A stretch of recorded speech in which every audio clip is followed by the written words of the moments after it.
और आपको बता दें कि यह मामला सुर्खियों में तब आया जब सांसद के बेटे पर उसके साले ने गोली चलाई। जांच आगे बढ़ी तो पति पत्नी के रिश्तों पर दोनों आमने सामने होने लगे। मैं 6 महीने पहले मैं शान से जीता था, लेकिन इस लड़की ने मुझे ऐसा फंसाया।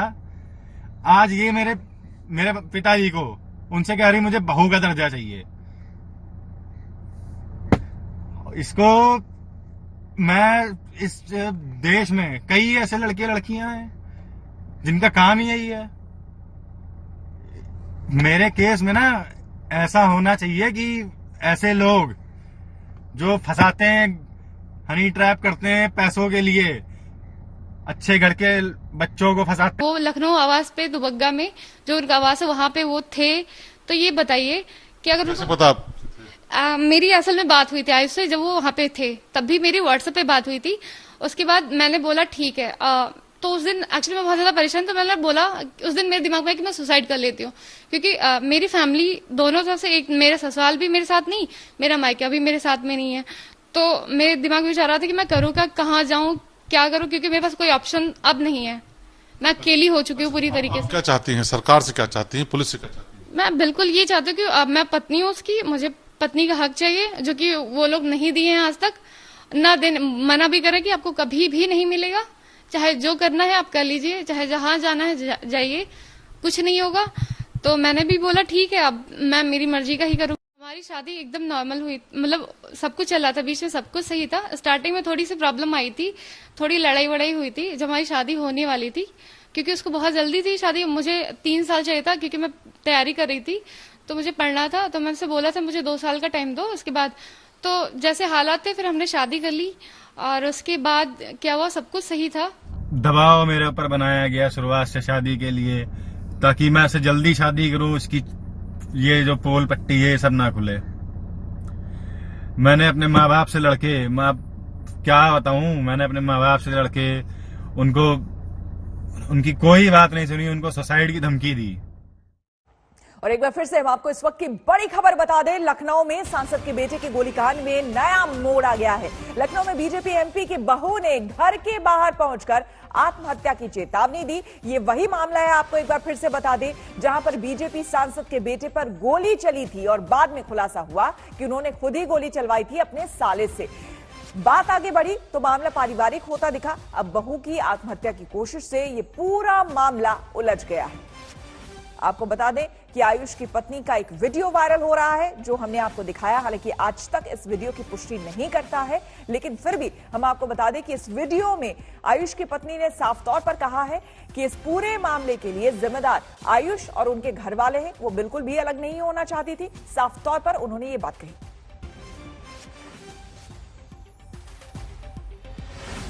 हाथ उठाया उसने मेरे ऊपर कई बार। मैं क्या किससे बताऊं यार, फैमिली वालों से मैं बता नहीं सकता, किसी से तो मैं बता नहीं सकता। मैं सह रहा था, उसके पूरे घर को मैं पाल रहा हूं, पूरे घर को तो मैं पाल रहा था उसके। जब तक पाला, जब तक मेरे पास पैसे थे, जब तक मैं कर पाया तब तक मैंने किया। उसके बाद जब मैं नहीं कर पाया, मुझे प्रॉब्लम हुई, आर्थिक स्थिति मेरी बिगड़ी, तो मैं बेकार हो गया। मतलब सब कुछ चला था, बीच में सब कुछ सही था। स्टार्टिंग में थोड़ी सी प्रॉब्लम आई थी, थोड़ी लड़ाई वड़ाई हुई थी जब हमारी शादी होने वाली थी, क्योंकि उसको बहुत जल्दी थी शादी। मुझे 3 साल चाहिए था, क्योंकि मैं तैयारी कर रही थी, तो मुझे पढ़ना था। तो मैंने बोला था मुझे 2 साल का टाइम दो। उसके बाद तो जैसे हालात थे फिर हमने शादी कर ली, और उसके बाद क्या हुआ, सब कुछ सही था। और एक दिन सिर्फ हमारी लड़ाई हुई थी, फोन को लेकर के। फोन हमारा टूट गया, उसके भी टूट गया था, इसी वजह से सिर्फ लड़ाई हुई थी। मेरे एक बेटे की शादी और है, वो हो जाएगी तो तुम्हारी भी कर देंगे, मगर वो मानने के लिए तैयार नहीं था। तो मैंने कहा जा करके कर लो, कोई परिवार का व्यक्ति शामिल नहीं होगा इसमें, और आप शादी कर लोगे तो आप अलग जा करके रहो। फिर आपसे और आपकी ससुराल के किसी लोगों से हमारा कोई संबंध नहीं रहेगा परिवार का। तो हमारे परिवार के किसी व्यक्ति से, उनके ससुराल वालों से कोई संबंध नहीं था। आयुष जरूर कभी कभार आता जाता था और बात भी करता था। जी नहीं, उसकी शादी, मतलब हमारी शादी हुई तो उसके घर वाले ये बोले कि ठीक है तुमने शादी कर ली है, बट हमसे कोई मतलब नहीं है। तो उनकी फैमिली वालों ने कोई हमसे कभी मतलब नहीं रखा। अब इस पूरे मामले में जो बड़ी खबर सामने आ रही है कि सांसद की बहू आत्महत्या की कोशिश उन्होंने की है। आपको हम बता दें, हालांकि उनको फिलहाल जो सूत्रों के हवाले से खबर आ रही है, बताया यह भी जा रहा है कि उन्हें शायद अस्पताल में भर्ती कराया गया है। लेकिन उससे पहले आपको बता दें कि लखनऊ बीजेपी सांसद की बहू ने हाथ की नस काट ली है। सांसद के घर के बाहर ये पहुंची और उन्होंने अपने हाथ की नस काट ली है, जिसके बाद इन्हें अस्पताल में भर्ती कराया गया है। तो इस वक्त की बड़ी खबर सामने आ रही है, सांसद की बहू ने हाथ की नस काटी, सुसाइड की कोशिश की है। इससे पहले ये वीडियो जो आपको हम कई बार दिखा चुके हैं, ये वीडियो वायरल हो रहा है, जिसमें उन्होंने साफ तौर पर कहा है कि उनकी कोई गलती नहीं थी। अगर उनकी गलती थी तो ये थी कि उन्होंने आयुष से शादी की, आयुष से प्यार किया।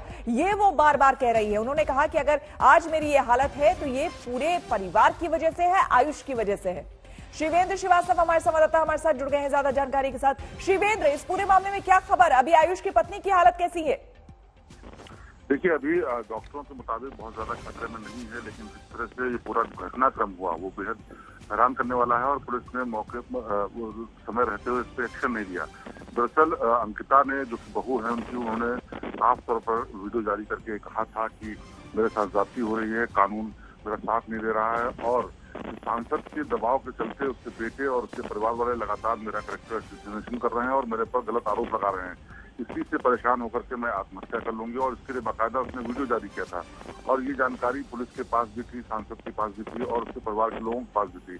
बावजूद इसके किसी ने उस वक्त एक्शन नहीं लिया और उसके बाद ये लड़की सांसद के घर के पास पहुंची है और वहां पर हाथ में से काट करके आत्महत्या करने का प्रयास किया। उसके बाद रोका गया और उनको अस्पताल भर्ती किया गया है, जहां इलाज चल रहा है।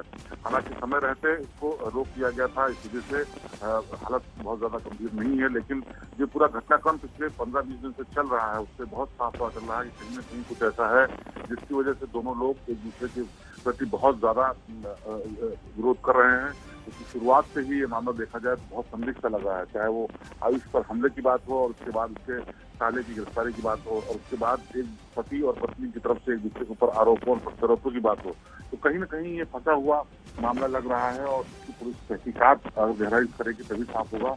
लेकिन फिलहाल अंकिता ने जो आत्महत्या करने की कोशिश की है उसका इलाज चल रहा है और डॉक्टरों ने फिलहाल खतरे से बाहर। बिल्कुल, शुक्रिया शिवेंद्र। और एक बार फिर से हम सुनवा देते हैं अंकिता ने अपने वीडियो में क्या कुछ कहा है। अभी आपने मुझे छोड़ दिया, मैंने कुछ किया ही नहीं था, तभी आपने मुझे ब्लेम किया, छोटे छोटे आरोप लगा दिए सबने मिलके। मेरी कोई गलती नहीं थी, मैंने कहाँ गलती करी थी? तुम्हारे साथ रही इसलिए गलती करी, तुम्हारे साथ शादी करी इस चीज की गलती करी। खुश थी मैं जैसे भी थे, तूने गलत कर दिया मेरे साथ। जीने की कोई वजह नहीं छोड़ी, कुछ नहीं छोड़ा। कितना लड़ू सबसे, क्योंकि तुम्हारे पापा सांसद है ना, तुम्हारी माँ विधायक है, मैं कुछ नहीं कर सकती। कहीं जाऊंगी कोई सुनेगा नहीं, मैं किसी से लड़ नहीं सकती। लड़के देगा, मांग के देगा तुमको, नहीं सब झूठ झूठ बोलते। तुमको मार सकती थी, तुमको हाथ तक नहीं लगाने देती थी किसी को, तुमको मैं मार सकती थी। इतना झूठ बोल दिया तुमने, मेरे पास कुछ छोड़ा नहीं तुमने। मैं जी हूँ, मैं जीने लायक नहीं छोड़ा। तुम्हारे घर वालों ने मुझे जीने लायक नहीं छोड़ा। तुम्हारे पापा से भी रिक्वेस्ट करी, अभी फोन भी किया मैंने उनको, फोन मेरा काट रहा है, सब गलत कर रहे हैं मेरे साथ। वो भी कह रहे हैं, सब कह रहे, सब झूठे झूठे आरोप लगा रहे। मैं जो मर रही हूँ ना, इसकी जिम्मेदारी तुम हो, तुम्हारा परिवार, पूरा घर भर है तुम्हारा, क्योंकि सबने मेरी जिंदगी बर्बाद करी है। तुम सबको ये करना तो फिर हाँ क्यों किया था सबने शादी के लिए? तुमसे प्यार करने की यही सजा मिली मुझे। कभी किसी से प्यार नहीं करना, कुछ भी कर लेना। मैं तो जा रही हूँ, कभी आऊंगी नहीं तुम्हारी जिंदगी में, इस दुनिया से जा रही हूँ। तुम रहना खुश।